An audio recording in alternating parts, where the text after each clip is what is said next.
మీ business ఏదైనా మీ ఊర్లో promotion చేయాలంటే అది సుమన్ టీవీతోనే సాధ్యం. ఇప్పుడే సంప్రదించండి. ఎమ్మిగనూరులో రాజకీయ రగడ కొనసాగుతుంది. అయితే బుట్టారెనక ఇన్ఛార్జ్ మార్పుదో ఇలా పరిస్థితులు ఎలా ఉన్నాయో మనతో పాటు మాజీ town bank president UK Rajasekhar గారు ఉన్నారు. అలాగే మున్సిపల్ వైస్ చైర్మన్ నజీర్ గారు ఉన్నారు. రాజశేఖర్ గారు, అసలు ఎమ్మిగనూరులో అసలు రాజకీయ రగడం కొనసాగుతుంది. ఇక్కడ పార్టీలో ఇన్ఛార్జ్ మార్పుతో అతలాకుతలం అవుతుంది. ఇంత ఏం జరిగింది? ఇంతకు ఎమ్మిగనూరులో ఏం జరగబోతుంది? ఎంపీ సీట్ కోసం పంపించినారు ఈయన. అప్పటి నుంచి కొంచెం ఇక్కడ అలజడి మొదలైంది. ఎవరికి అర్థం కావడం లేదు. ఎందుకు మార్పు చేసినట్టు ఇన్ఛార్జ్? మార్పిడి జరిగింది. అయితే పార్టీ ఇన్ఛార్జ్ ఇచ్చినాక జగన్మోహన్ రెడ్డి ఒక నజీర్ గారు, మీరు చెప్పండి, ఎమ్మిగనూరులో పార్టీలో ఇన్ఛార్జ్ మార్పు వల్ల రగడ కొనసాగుతుంది. మా వైఎస్ జగన్మోహన్ గారు అప్పుడు చెన్నకేశ్వర రెడ్డి గారిని తీసి పెద్ద తప్పే చేసినాం. సడన్గా ఇన్ఛార్జ్ మారుస్తున్నామని చెప్పి పైనుంచి రావడం అందరూ గందరగోళ పరిస్థితి ఏర్పడింది. మీరు ఏ గట్టు ఉన్నారు? చెన్నకేశ్వర రెడ్డి గారి గట్టు మీద ఉన్నారా, లేదంటే బుట్టారెనక గారి గట్టు మీద ఉన్నారా? చెన్నకేశ్వర రెడ్డి గారికి ఇన్ఛార్జ్ ఇచ్చితే చెన్నకేశ్వర రెడ్డి గారి గట్టు మీద ఉంటుంది. అంతేగాని మిగతా వాళ్ళకు చేయడానికి మేము అంత సిద్ధంగా లేదు. జగన్మోహన్ రెడ్డి గారు ఇవన్నీ ఈక్వేషన్స్ తెలియకుండా ఇచ్చాడు అనుకుంటారా మీరు ఏమన్నా ఇన్ఛార్జ్గా? బీసీ మహిళ బీసీ ఫ్యాక్టర్ కింద తీసుకొచ్చినారు 2024 ఎలక్షన్స్లో జగన్మోహన్ రెడ్డి గారు. కానీ అలాంటి బీసీలను ఈరోజు అనగదొక్కినారు. చెన్నకేశ్వర రెడ్డికి కాదని ఏమన్నా ఇన్ఛార్జ్ ఇచ్చారా వాళ్ళ మనోడికి? ఆ పిల్లల గురించి మాట్లాడాల్సిన అవసరం కూడా మాకు లేదు. వెల్కమ్ టు సుమన్ టీవీ, నేను కిరణ్. ఎమ్మిగనూరులో రాజకీయ రగడ కొనసాగుతుంది. అయితే బుట్టారెనక ఇన్ఛార్జ్ మార్పుదో ఇలా పరిస్థితులు ఎలా ఉన్నాయో ఎమ్మిగనూరులో మనం తెలుసుకునే ప్రయత్నం చేద్దాం. మనతో పాటు మాజీ town bank president UK Rajasekhar గారు ఉన్నారు. రాజశేఖర్ గారు నమస్తే. నమస్తే. అలాగే మున్సిపల్ వైస్ చైర్మన్ నజీర్ గారు ఉన్నారు. నజీర్ గారు నమస్తే. ముందుగా రాజశేఖర్ గారు, అసలు ఎమ్మిగనూరులో అసలు రాజకీయ రగడం కొనసాగుతుంది. ఇక్కడ పార్టీలో ఇన్ఛార్జ్ మార్పుతో అతలాకుతలం అవుతుంది. ఇంత ఏం జరిగింది? ఇంతకు ఎమ్మిగనూరులో ఏం జరగబోతుంది? బెంగళూరులోన మేము స్టార్టింగ్ నుంచి ఇంకా పెద్ద ఆయన ఓడిపోయినాక జయనాగేశ్వర రెడ్డి టీడీపీ పార్టీ వచ్చినాక ఆమె ఫాలోవర్స్గా మేము ఉన్నాము. ఇప్పుడు మరి ఆమెతో అందరు కలిసి పనిచేస్తూ ఉన్నాము. మధ్యలోనే మళ్ళా ఇన్ఛార్జ్ మార్పిడి జరిగింది. మన పెద్ద ఆయన చెన్నకేశ్వర రెడ్డి గారి మనవుడైన రాజీవ్ రెడ్డి గారికి ఇన్ఛార్జ్ బాధ్యతలు ఇచ్చినారు. ఈమెను ఎంపీగా పంపించినారు. ఎంపీ సీట్ కోసం పంపించినారు ఈమెను. అప్పటి నుంచి కొంచెం ఇక్కడ అలజడి మొదలైంది. ఎక్కడ పోవాలా, ఎక్కడ ఉండాలా అనేది ఎవరికి అర్థం కావడంలే. ఇది మీరు ఏ వర్గానికి చెందిన వాళ్ళు? అంటే ఇప్పుడు చెన్నకేశ్వర రెడ్డి సపోర్ట్ కొంటారు, అంటే పార్టీకి సపోర్టా? ఇంతకీ ఇప్పుడు ఎవరు కార్యకర్తలు ఎక్కడ పోవాలనేది అతలాకుతలం ఉన్నారు. మీరేం చెప్తారు?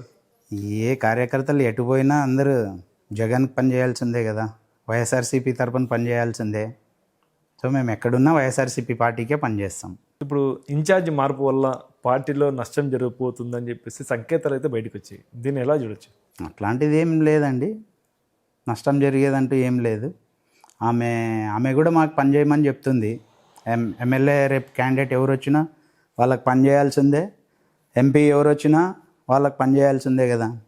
ఆమె కూడా మేమేం చెప్పలే, బుట్టారెనక మా అక్కడ పోవద్దండి, ఇక్కడ ఉండండి, అది ఇది అని. ఆమె కూడా చెప్తుంది రాజీవ్ రెడ్డి గారికి మనం పని చేయాల్సిందే అని. ఎందుకు మార్పు చేసినట్టు ఇన్ఛార్జ్ని? అది జగన్ గారికి తెలియాలా, మనకి ఎట్ట తెలుస్తుంది? అంటే మళ్ళీ నెక్స్ట్ బుట్టారెనక గారు మళ్ళీ ఓడిపోతారని చెప్పేసి మళ్ళీ ఇన్ఛార్జ్గా కొత్త వారికి ఇవ్వడం జరిగింది అనుకుంటారా? ఏమి యంగ్స్టార్ని తీసుకురావాలా అని చెప్పేసి మార్పిడి జరిగింది అంతే. దీనిలో రాజకీయ కోణం చూడొచ్చా? ఏం లేదు, చెన్నకేశ్వర రెడ్డి రాజకీయం ఇలాగే ఉంటుంది, చూస్తూనే ఉండండి అని ఒక సంకేతం వదిలినారు అనుకోవచ్చా? అట్లాంటిది ఏం లేదు, జరిగింది అంతే. ఇట్లా ఇప్పుడు మీరు బుట్టారెనక వెంబడి తిరుగుతున్నారు. ఇప్పుడు మీరు వెంటనే హఠాత్తుగా చెన్నకేశ్వర రెడ్డి దగ్గరికి వెళ్తే ఎలా స్వాగతిస్తున్నారు? చెన్నకేశ్వర రెడ్డి గారేమో మమ్మల్ని స్వాగతిస్తారు. వాళ్ళ అబ్బాయి మనవడు మమ్మల్ని పట్టించుకోవడంలే, అందుకని మేము పోవడంలే. మరి పెద్ద ఆయన కోసం మేము అర్ధరాత్రి కావాల్సే పోయి ఏ పని చెప్పినా చేస్తాం, వీళ్ళు మమ్మల్ని దగ్గర రానియడంలే. అయితే పార్టీ ఇన్ఛార్జ్ ఇచ్చినాక జగన్మోహన్ రెడ్డి ఒక నమ్మకంతో ఇచ్చింటారు, అంటే అందరినీ కలుపుకొని పోవాలని. కలుపుకోకపోతే ఎవరి నష్టం? ఇంకా చెప్పాలంటే 2-3 సార్లు పోయి అవమర్యాద పాలయ్యి వచ్చినాను నేను. పెద్ద ఆయనేమో పిలిచినాడు, ఉండండి చెయ్యండి అన్నాడు. వాళ్ళు పిలుకోకుండా వాళ్ళ దగ్గరకు పోయినాము, అయినా వాళ్ళు మాట్లాడేలా. అట్లా 2-3 సార్లు జరిగింది. ఇంకా తిరిగి వచ్చేసినాను. పార్టీ బలోపేతానికి ఏం చేస్తే బాగుంటుంది? ఇప్పుడు ఇన్ఛార్జ్ మార్పు వల్ల ఏమైనా నష్టం వచ్చే అవకాశం ఉందా? ఏం నష్టమేం లేదండి, సర్దుకుపోతుంది ముందుకి అంతే. నజీర్ గారు మీరు చెప్పండి, ఎమ్మిగనూరులో పార్టీలో ఇన్ఛార్జ్ మార్పు వల్ల రగడ కొనసాగుతుంది. చాలా క్యాడర్ కూడా ఎక్కడ పోవాలో అయోమయంలో ఉన్నారు. మీరేం చెప్తారు? ఇన్ఛార్జ్ మార్పు అనేది సడన్గా జరిగింది. ఎవరికి కూడా ఇంటిమేషన్ లేదు. దాదాపుగా 2024 ఎలక్షన్స్లో ఒక తప్పిదం చేసినారు జగన్మోహన్ రెడ్డి గారు. మా వైఎస్ జగన్మోహన్ రెడ్డి గారు అప్పుడు చెన్నకేశ్వర రెడ్డి గారిని తీసి పెద్ద తప్పే చేసినారు. సరే, తర్వాత బుట్టరానికి మేడం గారు వచ్చారు, మంచి హైప్ వచ్చింది. తక్కువ మెజార్టీతో మేడం గారు ఓడిపోవడం జరిగింది. అయినా కూడా మేడం గారు త్వరగా కోలుకొని కూడా మన ఎమ్నూరు నియోజకవర్గంలో పార్టీ పటిష్టత కొరకు ఇక్కడే ఉంటూ పార్టీ ఆఫీస్ ఓపెన్ చేస్తూ అందరి సమస్యలు తెలుసుకొని ఏవైతే కష్టాలు ఉంటే వారి కోసం స్టేషన్కి అయితేనేమి, ఎంఆర్ ఆఫీస్కి అయితేనేమి, ఎంపీడీ ఆఫీస్కి అయితే అందరికి ఫోన్లు చేసేది. క్యాడర్ కూడా వచ్చిన వాళ్ళందరికీ కూడా బాగా చూసుకునేది. అంత పార్టీ నిర్మాణం కూడా జరుగుతూ ఉంది. ఇప్పటిదాకా గత నెలన్నర నుంచి మేడం గారు ఇన్ఛార్జ్ పోయింది, కానీ అంతకుముందు వరకు కూడా మేడం గారు పార్టీ నిర్మాణంలో అందరికి పదవులు ఇచ్చారు. ఇప్పుడున్నటి పదవులన్నీ బుట్టరానికి మేడం గారు ఇచ్చిన పదవులే. ఇది మాకు కూడా కొత్తగా నియోజకవర్గ యూత్ అధ్యక్షుడు ఇచ్చారు. మేము కూడా దానికి సరైన న్యాయం చేస్తున్నాం. అంత పార్టీ బాగా ఉంది, పటిష్టతగా ఉంది, బలోపేతం అవుతున్న సమయంలో సడన్గా ఇన్ఛార్జ్ మారుస్తున్నామని చెప్పి పైనుంచి రావడం అందరూ గందరగోళ పరిస్థితి ఏర్పడింది. ఎప్పుడైతే ఇన్ఛార్జ్ మారుస్తున్నారు అనేది కొంచెం టైం కూడా తీసుకోలేదు. కనీసం కార్యకర్తలను అయితేనేమి, క్యాడర్ని అయితేనేమి ఎవరిని సంప్రదింపులు ఏం జరపలేదు. ఇట్లాంటివి ఏం చేయకుండా సడన్గా అనౌన్స్మెంట్ రావడము క్యాడర్లో అయితే చాలా గందరగోళం పరిస్థితులు ఉన్నాయి. ఇప్పుడు అక్కడికి వెళ్ళాలా, ఇక్కడికి వెళ్ళాలా, ఈ గట్టుకు వెళ్ళాలా, ఆ గట్టుకు వెళ్ళాలా తెలియక కొంతమంది ఇంట్లో కూర్చుంటున్నారు, కొంతమంది ధైర్యంగా ముందుకు వస్తున్నారు. మేడం వైపు నడిచే వాళ్ళు మేడం వైపు నడుస్తున్నారు, పెద్దాయన వైపు నడిచే వాళ్ళు పెద్దాయన వైపు నడుస్తున్నారు. మీరు ఏ గట్టు ఉన్నారు? చెన్నకేశ్వర రెడ్డి గారి గట్టు మీద ఉన్నారా, లేదంటే బుట్టారెడ్డి గారి గట్టు మీద ఉన్నారా? చెన్నకేశ్వర రెడ్డి గారికి ఇన్ఛార్జ్ ఇచ్చితే చెన్నకేశ్వర రెడ్డి గారి గట్టు మీద ఉంటుంటుంది. చెన్నకేశ్వర రెడ్డి గారికి అంత సీనియర్ నాయకుడు, 4 సార్లు ఎమ్మెల్యేగా చేసిన మాజీ ఎమ్మెల్యే గారు, ఆయన కాదనకుండా 3వ తరానికి ఇచ్చేసినారు. అయితే వాళ్ళ కుటుంబ సభ్యులే కదా, వాళ్ళ వంశమే కదా. అవును, ఇప్పుడు ఆయనకు పనిచేయడానికి మేము సిద్ధంగా ఉన్నాం. మా పార్టీ స్టాండ్ ఏమి వైఎస్ జగన్మోహన్ రెడ్డి గారికి పనిచేయడానికి సిద్ధంగా ఉన్నాము. ఇక్కడ చెన్నకేశ్వర రెడ్డి గారికి చేయడానికి సిద్ధంగా ఉన్నాం. అంతేగాని మిగతా వాళ్ళకు చేయడానికి మేము అంత సిద్ధంగా లేము. అయితే గతంలో చెన్నకేశ్వర రెడ్డి గారి కొడుకు కూడా నిలబడ్డారు, వాళ్ళకి కూడా చేశారు మీరు. ఇప్పుడు ఎందుకు వాళ్ళ కొడుకుని నిలబెడితే మీరు అంటే వాళ్ళ కొడుకు నిలబెట్టలేదన్నా, వాళ్ళ మనవడు నిలబెట్టినారు. చెన్నకేశ్వర రెడ్డి గారు కుమారుడికి ఇచ్చింటే కూడా మేము అప్పుడు చేశారు, మీరు దగ్గర నుండి చేశారు కూడా. ఇప్పుడు మరి కుమారుడికి కాకుండా మనవడికి ఇస్తే వాళ్ళ కొడుకు చేయాలని 3వ తరంకి వెళ్ళిపోయింది. ఇక్కడ ఏమవుతుందంటే గ్యాప్ వస్తుంది. చెన్నకేశ్వర రెడ్డి గారి మాట ఆ పిల్లోడు వింటాడా లేదా అనేది మాకు ఒక అనుమానం. ఇప్పుడు పెద్ద ఆయన మాట జగనన్న గారు వింటారు, మరి 3వ తరం కూడా పెద్ద ఆయన మాట వినే పరిస్థితి లేదు మాకు తెలిసి. జగన్మోహన్ రెడ్డి గారు ఇవన్నీ ఈక్వేషన్స్ తెలియకుండా ఇచ్చాడు అనుకుంటారా మీరు ఏమన్నా ఇన్ఛార్జ్గా? జగన్మోహన్ రెడ్డి గారు ఇవన్నీ ఈక్వేషన్స్ అయితే నేనైతే ఆయన గురించి తప్పు పట్టట్లేదు, కానీ చేసే పని ఏదైనా కానీ అక్కడ ఏ ఒత్తిడిలకు తలొంగి ఆయన ఇచ్చినాడు అనేది అక్కడ జగన్మోహన్ రెడ్డి గారికి తెలుసు, తీసుకున్న చెన్నకేశ్వర రెడ్డి గారికి తెలుసు. అంటే ఈ రాజకీయ ఏ ఒత్తిళ్లకు లొంగి ఇచ్చినాడు అనేది జగన్మోహన్ రెడ్డి గారికి తెలుసు. అదే ఈ రాజకీయ మార్పు ఎలా జరిగింది అనుకోవచ్చు. అంటే ఇదైతే ఒక భారీ తప్పిదమండి. నియోజకవర్గంలో బీసీ మహిళకు అన్యాయం జరిగింది. బీసీ మహిళ బీసీ ఫ్యాక్టర్ కింద తీసుకొచ్చినారు 2024 ఎలక్షన్స్లో జగన్మోహన్ రెడ్డి గారు. కానీ అలాంటి బీసీలను ఈరోజు అనగదొక్కినారు. ఎవరు అనగదొక్కింది? మీ పార్టీ వాళ్ళు. ఇప్పుడు మేడం గారు బాగా చక్కగా చేసుకుంటూ వెళ్తున్నారు, అందరిని కలుపుకొని వెళ్తున్నారు. ఓడిపోయినారు, మొన్న ఎలక్షన్స్ ఓడిపోయినారు కాబట్టి కొత్త యూత్ రావాలా ముందుకు ఉండాలా అని చెప్పేసి కొత్త ధరాన్ని ఎమ్మెన్యూర్లో తీసుకొచ్చినట్టు. ఇక్కడ ఏదన్నా డ్యామేజ్, పార్టీ డ్యామేజ్ ఏమైనా ఉందా? పార్టీ కార్యక్రమాలు జరుగుతున్నాయి కదా, పెద్ద ఎత్తున జరుగుతున్నాయి కదా, పార్టీలో అందరికి పదవులు పొందినారు కదా, పార్టీ నిర్మాణం జరుగుతుంది. ఏ కార్యక్రమమైన జిల్లాలో బుట్టారెడ్డి మేడం గారు చేసిన ప్రతి ప్రోగ్రామ్ సక్సెస్ అయింది. మరి ఎందుకు ఓడిపోయినారు? మరి అది 2024 ఎలక్షన్స్లో మేడం రావడము కూటమి గాలిలో ఓడిపోవడం జరిగింది. అంతే తప్ప మేడం గారి తప్పిదం ఏం లేదు. అంటే కూటమి గాలిలో ఓడిపోయారు తప్ప ఆమెకి ఇప్పటికీ దాదాపుగా నియోజకవర్గంలో ఇప్పుడు ఇన్ఛార్జ్ తప్పడం వల్ల 75% ఆమెకు మెజారిటీ పీపుల్స్ ఆమెని కావాలని కోరుకుంటున్నారు. మీరు అన్నారు ఇప్పుడు చెన్నకేశ్వర రెడ్డి గారికి అయితే చేస్తామని. చెన్నకేశ్వర రెడ్డి గారు మాట వింటాడో లేదు మనవడు అని చెప్పారు. అయితే ఇప్పుడు చెన్నకేశ్వర రెడ్డికి కాదని ఏమన్నా ఇన్ఛార్జ్ ఇచ్చారా వాళ్ళ మనవడికి? ఇక్కడ మనవడు అనేది మాకు సబ్జెక్ట్ అవసరం లేదండి, ఎందుకంటే ఆ పిల్లల గురించి మాకేం వ్యక్తిగతంగా ఏం లేవు. ఆ పిల్లల గురించి మాట్లాడాల్సిన అవసరం కూడా మాకు లేదు. చెన్నకేశ్వర రెడ్డి గారికి ఇచ్చింటే మేము ఫుల్ఫిల్గా పనిచేసే వాళ్ళమని చెప్తున్నాను.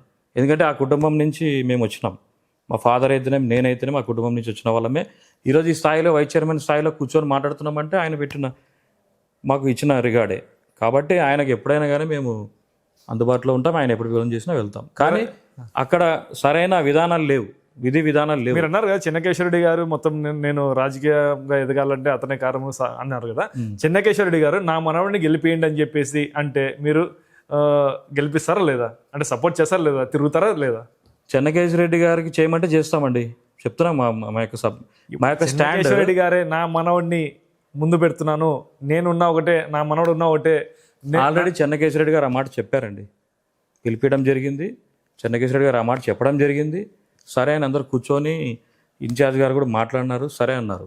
తర్వాత మరి బయటనే, ఇంటి బయటనే మళ్ళీ మేము ఆయన యాక్సెప్ట్ చేయట్లేదు, మాకు ఆయన అవసరం లేదు, ఆయనతో మాట్లాడించొద్దండి అని చెప్పి సొంతంగా మా వాళ్ళతోనే ఆయన అన్నాడు, ఇన్ఛార్జ్ గారు అన్నారు. మరి ఇప్పుడు దీన్ని బట్టి మీరు పార్టీలో మీరు ఆయనకి ఇష్టం లేని పని, అధినేత పెట్టిన ఇన్ఛార్జిని మీరు ధిక్కరించినట్టే కదా. అధినేత పెట్టిన ఇన్ఛార్జ్ మేము ధిక్కరించడం లేదు కదా, మేము ఆ పని మేము చేస్తున్నాం పార్టీలో ఉంటూ. మేము వ్యతిరేక కార్యక్రమాలు ఏం చేయట్లేదు. ఇప్పుడు కోటి సంతకాలు ఆయన ఇన్ఛార్జ్గా ఉన్నప్పుడే చేసాం, వార్డులో వెళ్ళి. పార్టీ పరంగా ఏం చేయాలో అవన్నీ చేస్తాం బయట ఉండి. మేము పార్టీకి వైఎస్ జగన్మోహన్ రెడ్డి వీరాభిమానిని, ఇక్కడ చెన్నకేశ్వరరెడ్డికి కూడా ఆ కుటుంబానికి మేము నమ్ముకొని ఉన్నాం. బుట్టారెడ్డిక ఇచ్చిన డబ్బులకి నజీర్ లొంగి చెన్నకేశ్వరరెడ్డి వర్గానికి వ్యతిరేకమైనాడని చెప్పి అంటున్నారు. మేడం గారు డబ్బులు ఎందుకు ఇస్తుంది నాకు? మేడం గారికి అవసరం ఏంటి? ఇక్కడ ఎమ్మినూరులో బలంగా ఉండాలంటే కొందరు వ్యక్తుల్ని తన వశం చేసుకోవాలా. ఆల్రెడీ బుట్టారెడ్డి మేడం గారు ప్రజల్లో ఉన్నారు, ఆమె ఆల్రెడీ ప్రజల్లో ఉన్నారు. మీ సుమన్ టీవీ ద్వారా ఎంక్వైరీ చేయండి, సర్వే చేయించండి మీరే. బుట్టారెడ్డి మేడం గారు ప్రజలు ఉన్న బుట్టారెడ్డి గారిని మరి పార్టీ ఎందుకు ఇన్ఛార్జ్ గా తప్పించింది? పార్టీ తప్పిదం అని చెప్తున్నా కదా, పార్టీ తప్పిదం వల్ల ఇది జరిగింది. ఇది జరగడం వల్ల క్యాడర్ అంతా అయోమయ పరిస్థితిలో ఉన్నారు, ఎక్కడికి వెళ్ళాలో తెలియక మదన పడుతున్నారు. ఇది అధిష్టానం కూడా దీన్ని త్వరగా ఏదైనా కూర్చోబెట్టి మాట్లాడి చేస్తే బాగుంటుందని మీ ద్వారా తెలియజేస్తుంది. అంటే ఇప్పుడు మీరు ఒక్కటే వ్యతిరేకిస్తున్నారా, లేదంటే చాలా మంది వాళ్ళ పార్టీ క్యాడర్ ఏమనుకుంటుంది? ఇంతకు క్యాడర్ ఇదే అనుకుంటున్నాను, నేనేమైతే అనుకుంటున్నానో అదే అనుకుంటున్నారు. మేడం బాగుంది, అనవసరంగా మేడం గారిని తప్పించడం జరిగింది, ఇది ఎవరు కూడా జీర్ణించుకోలేని పరిస్థితి. బుట్టారెడ్డి గారు అన్నారు కదా, మీరు సపోర్ట్ చేయండి, మీ పని మీరు చేయండి. మేడం గారు ఏం చెప్పారు? మేడం ఇట్లా ఇన్ఛార్జ్ మారింది కదండి, మరి ఎట్లా మేడం అంటే, వెళ్ళండి ఇన్ఛార్జ్ ఎవరుంటే వాళ్ళు పని చేయాలని చెప్పారు, మేము వెళ్ళాం. ఇన్ఛార్జ్కే ఇష్టం లేనప్పుడు మేము ఇక్కడికి వెళ్ళి ఎందుకు పెద్ద ఆయనకి, వాళ్ళ అబ్బాయికి, వాళ్ళ మనవడికి మేము ఎందుకు కొట్లాడ పెట్టాలి? మేము వెళ్ళి అక్కడికి వెళ్ళి, పెద్ద ఆయనకి ఇష్టం ఉంది, మిగతా వాళ్ళకి ఇష్టం లేదు, మేము ఎందుకు వెళ్ళి వాళ్ళకి కొట్లాడ పెట్టకూడదనే ఉద్దేశంతోనే మేము మేడం వైపు ఉంటున్నాం. అంటే ఇప్పుడు కూడా మీరు బుట్టారెడ్డి గారు ఎమ్మినూరులోనే ఉన్నారు, కర్నూలు పార్లమెంట్ ఇన్ఛార్జ్ ఉన్నా కూడా పోవట్లేదు, ఇక్కడ ఉన్నారు కదా అని ధైర్యంతోనే ఇంకా మీకు మళ్ళీ అవకాశం వస్తుంది బుట్టారెడ్డి అని చెప్పేసి మీరు ఇంకా సపోర్ట్ చేస్తున్నారు. మేము బుట్టారెడ్డి మేడం గారు ధైర్యం కోసం చూడడం లేదు, చెన్నకేశ్వరరెడ్డి గారు ధైర్యం కోసం చూడడం లేదు. మేము వైఎస్ జగన్మోహన్ రెడ్డి గారి ధైర్యంతో ఉన్నాం. వైఎస్ జగన్మోహన్ రెడ్డి గారు ఆయన యొక్క ఆశయాలు ముందు తీసుకెళ్లాలని, ఆయన కోసం కష్టపడి 2029 ఎలక్షన్స్లో ఆయన గెలిపించుకోవాలని మేము ఉన్నాం. ఇక్కడ మాకు ఇష్టమైన నాయకురాలుగా ఇప్పుడు బుట్టారెడ్డి మేడం గారు ఉన్నారు కాబట్టి ఆమెకు పనిచేయడానికి సిద్ధంగా ఉన్నాం, పనిచేస్తున్నాం. ఓకే, ఇప్పుడు బుట్టారెడ్డి గారు ఇన్ఛార్జ్ కాదు, పార్లమెంట్ సభ్యులు ఇన్ఛార్జ్గా ఉన్నారు. ఎక్కడ ఉండొచ్చు, ఎమ్మునూరు కావచ్చు, కర్నూలు కావచ్చు, ఆలూరు, కోడుమూరు, ఆదోని ఎక్కడ ఉండొచ్చు. అయితే ఇక్కడ పార్టీ కార్యాలయం పెట్టినారు. రీసెంట్గా ఫ్లెక్సీలు మొత్తం చింపించారు మీ పార్టీ వాళ్ళే. ఎవరు చింపించారు? అది పోలీసులు ఆల్రెడీ అరెస్ట్ చేయడం జరిగింది. దయందిన్న వీరేంద్ర, కలగట్ల రాము, మరి వీరి వెనకాల ఎవరో కొంతమంది ఎవరున్నారు వెనకాల? చిల్లర మొక్కలు ఉన్నాయి. పెద్ద హస్తం ఎవరన్నారా? పెద్ద హస్తాలు అయితే పెద్ద ఆయన చెన్నకేశ్వరరెడ్డి గారు అయితే అట్లా చిల్లర పనులు చేయించాడు. మరి అది ఎవరో ఆయన తెలియకుండా జరిగిన విషయం అని మేము నమ్ముతున్నాం. అంటే ఇప్పుడు కూడా బుట్టారెడ్డి గారు ఉంటే మళ్ళీ ఎక్కడ ప్రజా ఆదరణ పొందుతారని చెప్పేసి ఏమన్నా అలా చేసి ఉండవచ్చా? అది ఏమో మరి ఆమెకు భయపడు, ఆమె ఎదుగుతుంది, ఆమెకు సానుభూతి పెరుగుతుంది అని ఓర్వలేక ఈ చిల్లర పని చేసి ఉండొచ్చా అనుకుంటున్నాం. ఆమె ఇప్పుడు బాగా ప్రజల్లో మంచి మైలేజ్ వచ్చింది. ఇన్ఛార్జ్ తీసేయడం వల్ల మళ్ళీ గ్రాఫ్ పెరిగిపోయింది మేడంది. ఓకే, కాబట్టి అదన్నీ సింపతి భారీగా పెరిగింది. ఈ సింపతిని ఈ విధంగా అట్లే డ్యామేజ్ కాకుండా కంట్రోల్లో తీసుకెళ్లాలని అనుకుంటున్నాం. ఇదే స్టాండ్ తీసుకెళ్ళి మేడం గారిని, మరి జగన్మోహన్ రెడ్డి గారు పార్లమెంట్ ఇన్ఛార్జ్ ఇచ్చారు కాబట్టి అక్కడైతేనేమి భవిష్యత్తులో చెప్పలేం, ఎప్పుడు ఏం జరుగుతుందో దేవుడు తెలుసు, ఏమైనా జరగవచ్చు. ఇప్పుడు ఇన్ఛార్జ్ తొలగించినప్పటికీ కూడా ఇన్ఛార్జ్ ఎవరికైతే ఇచ్చారో వాళ్ళకి టికెట్ గ్యారంటీ అని చెప్పేసి మీరు అనుకుంటున్నారా? ఇన్ఛార్జ్ ఇచ్చినంత మాత్రాన టికెట్ ఇస్తారని కూడా మేమైతే అనుకోవట్లేదు. ఎందుకంటే సంవత్సరం కింద మేడం గారు ఉన్నారు, సంవత్సరం తర్వాత రాజిరెడ్డి గారు వచ్చారు, అంతకుముందు చెన్నకేశ్వరరెడ్డి గారు ఉన్నారు.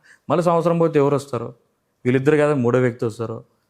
మరి జగన్మోహన్ రెడ్డి గారు ఏమైనా ఎంక్వైరీ చేయించి ఎవరికైతే వస్తుందో వాళ్ళకి ఇస్తారో, ఇవన్నీ మనం ముందు ముందు తెలుసుకోవాలి. అయితే ఇప్పుడు పార్టీ కార్యాలయం అలాగనే కొనసాగుతుంది, దీని వెనకాల ఏముంది? మేము అడిగాము మేడం గారిని, మేడం మీరు ఇట్లా ఇన్ఛార్జ్ మార్పు జరిగింది కదా, మరి మీరు ఇక్కడ పార్టీ ఆఫీస్ పెట్టడం బాగుంటుంది కదా మేడం, కొంచెం ఏదైనా మీకు పర్మిషన్ ఉందా, ఎవరైనా చెప్పినారా అని అడిగినాం ఓపెన్గా. మేడం గారిని బుట్ట నీలకంఠప్ప సార్ని కూడా అడిగినాం. లేదండి జగన్ గారి సమక్షంలోనే మాట్లాడడం జరిగింది, ఆఫీస్ పెట్టుకోమని చెప్పినారు అని చెప్తే అట్లా ఆఫీస్ కంటిన్యూ చేస్తున్నారు. అక్కడ పర్మిషన్ ఉంది కాబట్టి వాళ్ళు ఇక్కడ పెట్టినారు. జగన్ గారు పర్మిషన్ ఇచ్చిన తర్వాత ఇంకెవరు పర్మిషన్ అవసరం లేదు. ఓకే, ఇప్పుడు చెన్నకేశ్వరరెడ్డి గారికి అంటే వ్యతిరేకంగా చేస్తున్నారా లేదా, లేదంటే వాళ్ళ మనవాడు వచ్చినందుకు వ్యతిరేకంగా చేస్తున్నారా పక్క పెడితే, చెన్నకేశ్వరరెడ్డి ఫ్యామిలీలో కూడా వాళ్ళ అల్లుడు కూడా దూరం ఉంటున్నారు. ఇది కూడా కారణమా? అంటే కొత్తగా ఇన్ఛార్జ్ మారిన తర్వాత ఆయన కూడా నేను మూడో తరంగా చేయనని చెప్పి మరి బిఆర్ బసిరెడ్డి గారు బనవాసి మండల కరీంనగర్ గారు ఆయన కూడా ఆయన ఆవేదన వ్యక్తపరచడం జరిగింది. కానీ కుటుంబ నేపథ్యంలో కలిసిపోయింది అది కూడా. ఎందుకని అలాగా మనవడిని బయటకు వచ్చిన వెంటనే కుటుంబంలో కొంచెం చీలికలైనాయి, పార్టీలో చీలికలైనాయి. ఇంతకు ఆ మనవడు క్రియాశీలకంగా ఏమైనా పార్టీలో పనిచేశాడా, లేదంటే కొత్తగా ఇప్పుడు బయటకు వస్తున్నాడు పార్టీలకి? వాళ్ళ అంతర్గత విషయాలండి, మేము దాని గురించి మాట్లాడదలుచుకోలేదు. ఆ ఇన్ఛార్జ్ గురించి కూడా అసలు మాట్లాడదలుచుకోలేదు. ఇప్పుడు ఇన్ఛార్జ్ కోసం పనిచేయాలి కదా. మేము వైఎస్ జగన్మోహన్ రెడ్డి గారి కోసం పనిచేస్తాము. ఆయన పార్టీకి ఏం ఆదేశాలు ఇస్తే మేము బయట ఉండి పనిచేస్తాం. అయితే ఇప్పుడు ఇన్ఛార్జ్ కోసం పనిచేయరు, ఓన్లీ పార్టీ కోసం పార్టీ కోసం పనిచేస్తాం. ఇక్కడ ఇన్ఛార్జ్ ఎవరైనా ఉండొచ్చు, ఈయన ఉండొచ్చు, ఇంకోరు రావచ్చు, చెప్పలేం కదా ఎప్పుడేం జరుగుతుందో చెప్పలేము. బుట్టారంగ దగ్గర ఎవరైతే తిరిగినారో, బాగా క్లోజ్గా బాగా సపోర్ట్ చేసిన వాళ్ళు ఉన్నారో, వాళ్ళని చెన్నకేశ్వరరెడ్డి దగ్గరికి తీసుకోకుండా, దగ్గర రానికోకుండా రాజకీయం చేస్తున్నాడు. వాళ్ళని రాజకీయంగా అనగతొక్కాలని చెప్పి ట్రై చేస్తున్నాడు. కాబట్టి మీరు అటు పోలేక ఇటు పోలేక వాళ్ళ మీద మీరు బురద చల్లుతున్నారు. మేము ఇప్పటివరకు ఏం బురద చల్లలేదు కదా, వాళ్ళ గురించి తప్పు ఎక్కడ మాట్లాడలేదు. ఇప్పుడు మీ మీటింగ్లో కూడా వాళ్ళ గురించి ఏం మాట్లాడలేదు కదా. ఇన్ఛార్జ్ మేము చెయ్యము, మన వాడి ఇన్ఛార్జ్కి చేయమని చెప్పట్లేదు. చెన్నకేశ్వరరెడ్డి గారికి ఇచ్చింటే బాగుండు అని చెప్తున్నారు. రానిట్లే కదా మీది. ఎవరిని ఒక రానిచ్చేదండి, వాళ్ళ పార్టీ కాదు కదా ఇది. వైఎస్ జగన్మోహన్ రెడ్డి గారు 2011లో కాంగ్రెస్ పార్టీని ఎదిరించి జైలుకి పోయించి మరి పార్టీని తేవడం జరిగింది. వైఎస్ జగన్మోహన్ రెడ్డి గారి పార్టీ ఇది, నాది వాళ్ళది ఇంకోటిది కాదు. వైఎస్ జగన్మోహన్ రెడ్డి గారు పార్టీ, వైఎస్ఆర్ కాంగ్రెస్ పార్టీకి పనిచేస్తాం. ఇక్కడ ఎవరున్నా పనిచేస్తాం. అసలు ఇప్పుడు నచ్చితే వాళ్ళ దగ్గర ఉండి పనిచేస్తాం, నచ్చకుంటే బయట ఉండి పనిచేస్తాం. ఈ పరిణామాలు చూస్తుంటే బుట్టారెడ్డి గారు మనం నిలబడినప్పుడు ఓడిపోవడానికి కారణం మీ పార్టీ నాయకులు ఉన్నారా లేదా? చెప్పాను కదండి, పుట్టారెడ్డి మేడం గారు ఓడిపోవడానికి ఎవరు కారకులు కాదు. కూటమి ప్రభుత్వం గాలి, ఆ గాలిలో మేడం గారు ఓడిపోవడం. ఇప్పుడే మీ పార్టీలోనే ఫ్లెక్సీలు చింపి ఓర్చలేకపోయినారంటే, అప్పుడు నిలబడినప్పుడు కూడా ఎక్కడ గెలిస్తే మా పట్టు పోతుందని చెప్పేసి ఓడించినారు అనుకోవచ్చా? అట్లాంటివి తెలియని విషయాలు మనం మాట్లాడకూడదు. అదైతే కూటమి గాలిలో జరిగిపోయింది స్టేట్ లెవెల్లో, కాబట్టి దాని గురించి మేము చెప్తాం. స్టేట్ లెవెల్లో కూటమి గాలిలో రాయలసీమలో జగన్మోహన్ రెడ్డి గారు ఫాలోయింగ్ ఉన్న ఏరియా, ఈ ఏరియాలోనే 2 సీట్లకు పరిమితమైందంటే మిగతా కూటమి గాలిలో వెళ్ళిపోయినాయి. మున్సిపల్ వైస్ చైర్మన్ నజీర్ ఈ స్థాయికి రావడం కారణం చెన్నకేశ్వరరెడ్డి కావచ్చు, జగన్మోహన్ రెడ్డి కావచ్చు, వైసీపీ పార్టీ కావచ్చు. ఇప్పుడు వ్యతిరేకంగా మాట్లాడుతున్నాడు, ఎప్పుడు లేని విధంగా వ్యతిరేకంగా మాట్లాడుతున్నాడు. అంటే అటు మాట్లాడుతూ వ్యతిరేకతను కూడా కవర్ చేసుకుంటూ మాట్లాడుతున్నాం. కానీ దీనికంతా కారణం రేపు స్థానిక సంస్థ ఎలక్షన్స్లో సేమ్ పదవి రావాలా, ఇదే పదవి మీకు ఇస్తామని చెప్పేసి, వైస్ చైర్మన్ పదవి ఇస్తాము, టీడీపీకి రా అని చెప్పేసి ఆఫర్ ఇచ్చినందుకే ఇక్కడ వ్యతిరేకంగా మాట్లాడుతున్నా అని చెప్పేసి అనుకోవచ్చా? ఇప్పుడు నేను వ్యతిరేకంగా మాట్లాడితే టీడీపీ వాళ్ళు ఏం ఆఫర్ ఇవ్వలేదు కదా, మాకు ఇచ్చినారంట కదా ఆల్రెడీ. వాళ్ళు ఇచ్చింటే మేము దాన్ని యాక్సెప్ట్ చేయలేదు కదా. ఇచ్చినట్టయితే ఒప్పుకోవచ్చు కదా. మాకైతే వైఎస్ జగన్మోహన్ రెడ్డి గారు ఇష్టం ఇప్పుడు ఇచ్చినట్టు ఒప్పుకున్నట్టే కదా. మీరు పార్టీలు అందరూ అడుగుతారండి, ఏం ఆఫర్ ఇస్తామన్నారు? టీడీపీ జనసేన అడుగుతాను, చైర్మన్ ఇస్తామన్నారా, వైస్ చైర్మన్? అయితే మీ కోరిక అయితే చైర్మన్ అనుకుంటా. మీరు వాళ్ళు వైస్ చైర్మన్ ఇస్తామంటే మీరు చైర్మన్ కావాలని చెప్పి డిమాండ్ చేశారు. నాకైతే వాళ్ళు చెప్పారని డిమాండ్ కాదు, నా నెక్స్ట్ స్టెప్ వైస్ చైర్మన్ తర్వాత చైర్మన్. మా ముస్లిం కమ్యూనిటీ ఎమ్నూర్ నియోజకవర్గంలో, ఎమ్నూర్ టౌన్లో ఎస్పెషల్గా సెకండ్ ఉంది కాబట్టి ఎప్పుడు కొన్ని కులస్తులకు ఇస్తున్నారు. ఇప్పుడు పైన ఇన్ఛార్జ్గా బుట్టారెడ్డి మేడం గారు ఉన్నారు కాబట్టి వాళ్ళు కొన్ని కులస్తులు కాబట్టి, ఎమ్మెల్యేగా ఆమె వెళ్ళినారు కాబట్టి మైనార్టీలకు ఇప్పుడన్నా అవకాశం కల్పించండి అనే ఉద్దేశంతో మేము ఎమ్నూర్ టౌన్లో మున్సిపల్ చైర్మన్గా ఆశపడింది వాస్తవం. అదే టీడీపీ వాళ్ళు అయితే వైస్ చైర్మన్ ఇస్తామన్నారు, కానీ మీరు చైర్మన్ కావాలని, చైర్మన్ అయితేనే నేను వాళ్ళు ఇస్తా అని చెప్పి వాళ్ళతో ఏం చర్చలు జరపలేదండి. వాళ్ళు ఏమన్నారు? వాళ్ళు ఏం ఆఫర్ ఇచ్చారు మీకు? వాళ్ళు ఏదో ఇచ్చారు, వద్దన్నాము. మేమైతే మేము రానని చెప్పాను, నాకు ఇష్టం లేదు, మేము వైఎస్ జగన్మోహన్ రెడ్డి గారు వెంటే నడుస్తా. ఒకవేళ ఈ 5 ఏళ్ళు ఇంట్లో కూర్చుంటాం, నెక్స్ట్ కైనా మా టైం వచ్చినప్పుడన్నా మేము బయటకు వచ్చి జగన్మోహన్ రెడ్డి గారి కోసం పనిచేసి మా ఏవైతే టార్గెట్స్ ఉన్నాయో అవి రీచ్ అవుతాం. నియోజకవర్గ విషయానికి వస్తే ఇప్పుడు పార్టీ ఎవరైతే ఇన్ఛార్జ్ ఉన్నా లేకున్నా పార్టీ బలోపేతానికి ఎవరు ఇన్ఛార్జ్ ఉన్నా కానీ మీరు ఎలా ముందుకెళ్తారు? చెప్పినా కదండి, ఇప్పుడు ఇన్ఛార్జ్ ఎవరున్నా మేము జగన్మోహన్ రెడ్డి గారి కోసం పనిచేస్తాము. అంటే వర్గాలు ఏ వర్గం మీద వెళ్తారు మీరు? ఈ వర్గం ఆ వర్గం మీ సొంతంగా పార్టీ జెండా పట్టుకుని పోతారా, లేదంటే చెన్నకేశ్వర రెడ్డి గారు వైఎస్ఆర్ కాంగ్రెస్ పార్టీ అనేది ఒక వర్గం అండి. పట్టుకుంటారా? వైఎస్ఆర్ కాంగ్రెస్ పార్టీ అనేది ఒక వర్గము. ఇప్పుడు మేమైతే బుట్టరాని వర్గంలో నడుస్తున్నాము. ఆయన వెంట నడుస్తాం, ఆయన గెలుపు కోసం కృషి చేస్తాం. ఓకే, ఆదోన్ని జిల్లా కావాలని చెప్పేసి అనేక ధర్నాలు పోరాటాలు జరుగుతున్నాయి. ఎమ్మిగనూరుని తాకింది ఆదోన్ని జిల్లా. అంటే రీసెంట్గా ఎమ్మెల్యే బివి జయనాగేశ్వర రెడ్డి గారు ఎమ్మిగనూరు కూడా జిల్లా కావాలని కోరుకుంటున్నా అన్ని సంకేతాలు చెప్పినాడు. దీనికి ఎలా చూడొచ్చు ఈ మాటలకి? ఇప్పుడు ఆయన ప్రెస్ మీట్ పెట్టి ఈ విషయం ఏం చెప్పలేదు. ఆయన ఏం చేశారంటే ప్రెస్ మీట్లో ఒక మీడియా మిత్రుడు అడిగిన క్వశ్చన్కి ఆన్సర్ ఇచ్చినాడు వెటకారంగా. నేను స్వార్థంగా నేను ఎమ్మిగనూరు కావాలనుకుంటున్నానని చెప్పినాడు. అంతకుముందే అందరూ వాళ్ళ కర్నూలు జిల్లా టీడీపీ అధ్యక్షులు తిక్కారెడ్డి గారు అడిగిన సపోర్ట్ చేశారు ఆదోని జిల్లా కావాలని. బీటీ నాయుడు గారు సీఎం దగ్గరికి తీసుకెళ్ళి ఆయన సపోర్ట్ చేశారు. వాళ్ళ ఎమ్మెల్యేలే ఆదోని జిల్లా కావాలని కోరుకుంటున్నప్పుడు మరి ఆయన ఒక 2 సార్లు ఎమ్మెల్యే చేసి ఒక హోదాలో ఉండి ఆ విధంగా ఎందుకు మాట్లాడాలి అనేది అంటే దీంట్లో మాటలకి అంతర్గతం ఏమన్నా ఆలోచించారు? అంటే ఆదోని జిల్లా కాదు అనేది ఇప్పుడు ఆదోని జిల్లా చేయకుండా ఏదన్నా వాళ్ళే ఇప్పుడు ఎమ్నూరు జిల్లా కావాలని కొంతమంది అడగడం, రేపు పొద్దున పత్తికొండ అడగడము, ఇట్లా అడిగి దాన్ని ఆదోని జిల్లా లేకుండా చేయాలని కుట్ర కూడా ఉండొచ్చు, చెప్పలేము. వాళ్ళ ఆ భావం ఏ భావనతో ఆయన మాట్లాడినారో ఆయన అడగాలి మీరు. మాకైతే ఆయన 2 సార్లు ఎమ్మెల్యేగా ఉండి ఆ విధంగా మాట్లాడకుండా ఉంటే బాగుండేదండి. అంటే ఇప్పుడు ఎమ్మెల్యే ఆదోని జిల్లా అడిగినప్పుడు వెంటనే ఈయన అడగాల్సింది. ఇప్పుడు ఉద్యమము ఎమ్నూరు వరకు వచ్చి మంత్రాలయం వరకు వెళ్ళి పత్తికొండ వరకు వెళ్ళి ఆలూరు వరకు వెళ్ళి ఇప్పుడు ఆదోని జిల్లా కావడం వల్ల మనకు ఎన్నో ఉపయోగాలు ఉన్నాయి. ఇప్పుడు జిల్లా హెడ్ క్వార్టర్ అంతా ఇక్కడికి వస్తుంది, కలెక్టర్ ఆఫీస్ ఇక్కడే వస్తుంది, జిల్లా ఎస్పీ ఆఫీస్ ఇక్కడే వస్తుంది, జిల్లా పరిషత్ వస్తుంది. ఇట్లా ఎన్నో మనకు లబ్ధి చేకూరే ప్రభుత్వ అన్ని ఇక్కడికే వస్తాయి. అంటే ఆదోని జిల్లా కోసం జిల్లాని వాడుకొని రాజకీయాలు చేస్తున్నారు. ఎందుకంటే గతంలో ఉమ్మడి కర్నూలు జిల్లా ఉన్నప్పుడు నంద్యాల జిల్లా అని చెప్పేసి కొన్ని సంవత్సరాల నుండి ఉన్న జిల్లా అనే కాన్సెప్ట్ని మొన్న తెరపైకి వచ్చినారు. జిల్లా సపరేట్ అయింది. ఇప్పుడు ఆదోని జిల్లా అనేది రీసెంట్గా వచ్చింది, కానీ వెంటనే జిల్లా అవుతుందని చెప్పేసి ఎలా అనుకుంటున్నారు? అంటే ఓన్లీ రాజకీయం కోసం ఇవన్నీ ప్రజల్ని తప్పుదారి పట్టిస్తున్నారా? ఇప్పుడు జిల్లా చేయడం, జిల్లా కావాలనుకుంటే ఇప్పుడున్న కూటమి ప్రభుత్వం సీఎం గారు నారా చంద్రబాబు నాయుడు గారు ఇవ్వచ్చు. ఆయన అనుకుంటే ఇవ్వగలుగుతాడు, కూటమి ప్రభుత్వం అనుకుంటే చేయగలుగుతుంది. ఇప్పుడు వాళ్ళ ఎమ్మెల్యే గారే ఉన్నారు ఆదోనిలో, వాళ్ళ ఎమ్మెల్యే గారే ఉన్నారు, అడగచ్చు కదా. పత్తికొండలో వాళ్ళ ఎమ్మెల్యే ఉన్నారు, ఎమ్మినూరులో వాళ్ళ ఎమ్మెల్యే ఉన్నారు, ఎందుకు ఇవ్వడం లేదు? అంటే వైసీపీ పార్టీ ఎందుకు తీసుకెళ్లడం లేదు? వైసీపీ పార్టీ మొన్న 5 ఏళ్ళు అధికారంలో ఉండే ఆదోని జిల్లా గురించి ఎందుకు ప్రస్తావించలేదు? అప్పుడు మా వైఎస్ జగన్మోహన్ రెడ్డి గారు మా గవర్నమెంట్లో ఆయన క్లియర్ కట్గా నీట్గా చెప్పారు, నేను ఏవైతే ఎంపీ స్థానాలు ఉన్నాయో అవి మాత్రమే నేను జిల్లాలుగా చేస్తున్నాను, కాబట్టి అవే చేస్తానని చెప్పి నంద్యాల ఎంపీ ఉంది కాబట్టి నంద్యాల జిల్లా చేసినారు. కర్నూలు ఆల్రెడీ ఎంపీ ఉంది కాబట్టి కర్నూలు జిల్లాగా ఉంది. ఇట్లా ఎక్కడెక్కడైతే ఎంపీలు ఉన్నాయో అవన్నీ జిల్లాలు చేసుకుంటూ పోయినాడు. అప్పుడు ఆదోని ప్రస్తావన తీసుకురాలేదు. మీరు వైసీపీ పార్టీలో ఉండి ఆదోని జిల్లా గురించి ప్రస్తావన చేయలేదు. అయితే ఇప్పుడైతే ఆదోని జిల్లా తెరపైకి వచ్చిందో ఎమ్మిగనూరు నుండి ఎవరైతే మీ బుట్టారెడ్డి గారు మాజీ ఇన్ఛార్జ్ ఎమ్మిగనూరు, ప్రస్తుతం పార్లమెంట్ ఇన్ఛార్జ్, ఇక్కడ నుండి ఎమ్మిగనూరు నుండి వందల వాహనాల్లో ఆదోనికి వెళ్ళి ఏదో మేము సపోర్ట్ ఉన్నాము మీకు మేము తెప్పిస్తామనే ఒక సంకేతాలు పంపించింది. అంటే ఊరికే ఆదోని జిల్లాను వాడుకొని రాజకీయం చేసి నా బల ప్రదర్శన ఇదే అని చెప్పి చూపించడానికే అది వాడుకున్నారా మీరు ఏమన్నా? అట్లేదండి, మేడం గారు ఏదైనా కానీ పని చేస్తే కరెక్ట్గా చేస్తారు. ఇప్పుడు మేడంతో మేము వెళ్ళలేదు అక్కడికి. అక్కడ ఆదోని వాళ్ళు చేస్తున్నటువంటి రిలే నిరాహార దీక్షలు ఏవైతే ఉన్నాయో వాళ్ళు వచ్చి మేడం గారిని ఆహ్వానించడం జరిగింది.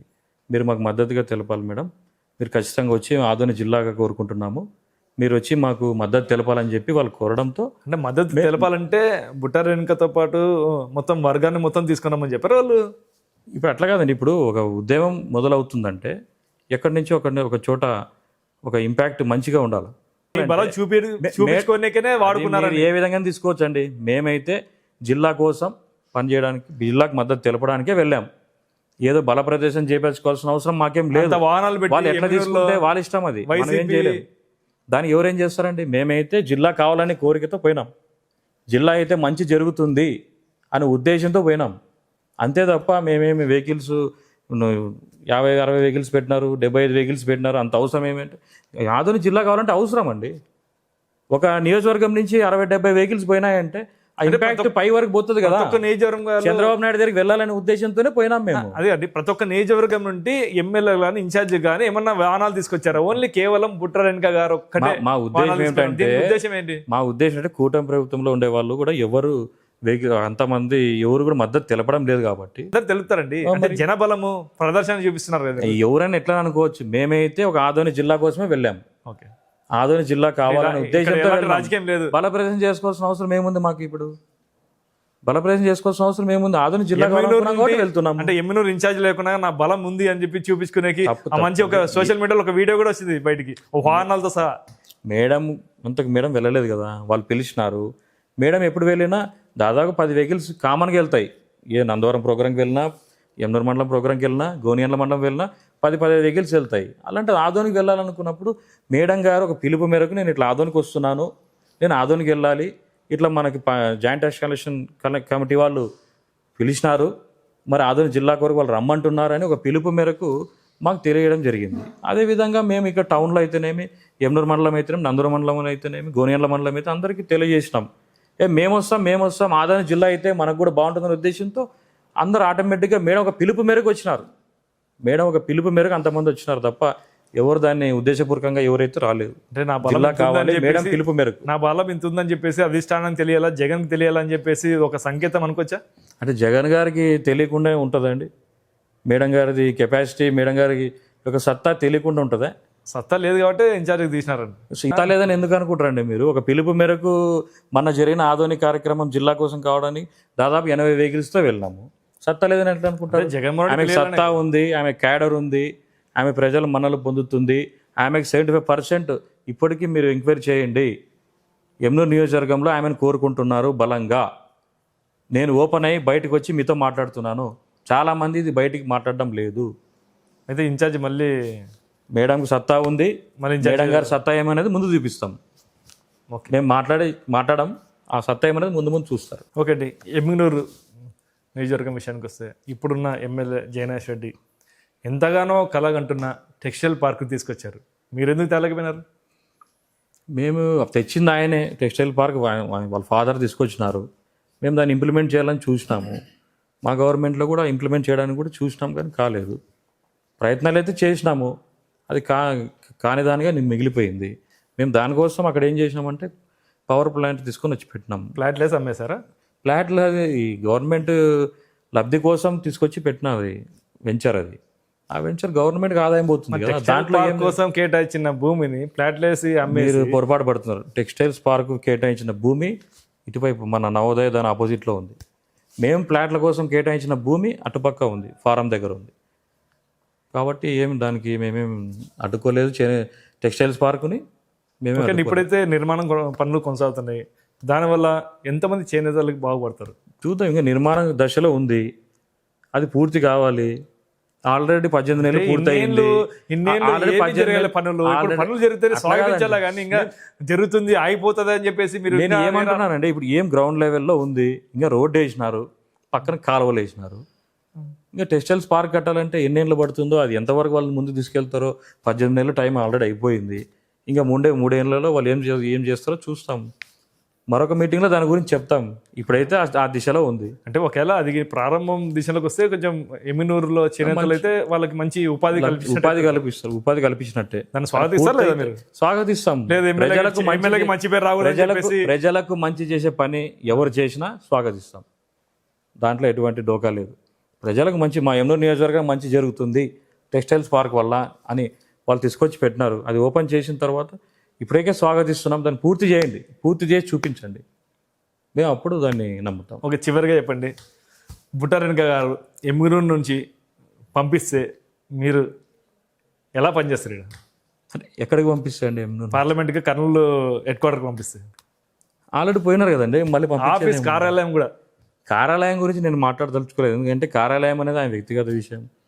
వాళ్ళు ఎమ్నూరు పార్లమెంటు నియోజకవర్గాలు 7 ఉంటాయి. వాళ్ళకు 7 నియోజకవర్గాల్లో పెట్టుకోవచ్చు వాళ్ళ ఆఫీసులు.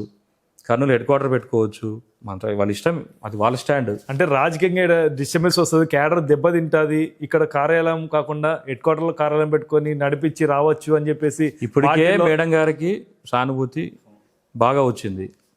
ఇప్పుడు కార్యాలయం తీసి పంపిస్తే ఇంకా విపరీతమైన సానుభూతి సార్. సానుభూతి పెరిగిపోతుంది. బంతి కింద కొడితే పైకి ఎట్లా లేస్తుందో మేడం గారు కూడా అట్లే, మేడం గారిని ఎంత తొక్కాలనే ప్రయత్నం చేస్తే అంత ఎత్తుకు ఎదుగుతుంది. కాబట్టి వాళ్ళకు కూడా ఇప్పటివరకు జరిగిపోయినాయి, ఏం జరిగిందో జరిగిపోయింది, అంతా ఇక్కడతో వదిలేస్తే అంతా సామరస్యంగా చేసుకుంటూ వెళ్తారు. ఎవరు నచ్చినట్టు వాళ్ళు వెళ్తారు, ఎవరు నచ్చినట్టు వాళ్ళు ఉంటారు. కాదు కూడదు ఇవి ఏదైనా చేయకపోతే మాత్రం మేడం గారు అయితే ఉవ్వెత్తున ఎగిసి శివంగిలాగా ఆమె ముందుకు వస్తుందని మేము తెలియజేస్తున్నాం. ఓకే, నజీర్ గారు నమస్తే. నమస్తే. అలాగే రాజశేఖర్ గారు నమస్తే అండి. ఇదండి ఇవాళ ఇంటర్వ్యూ. మరో ఇంటర్వ్యూలో మళ్ళీ కలుస్తాం. Thank you.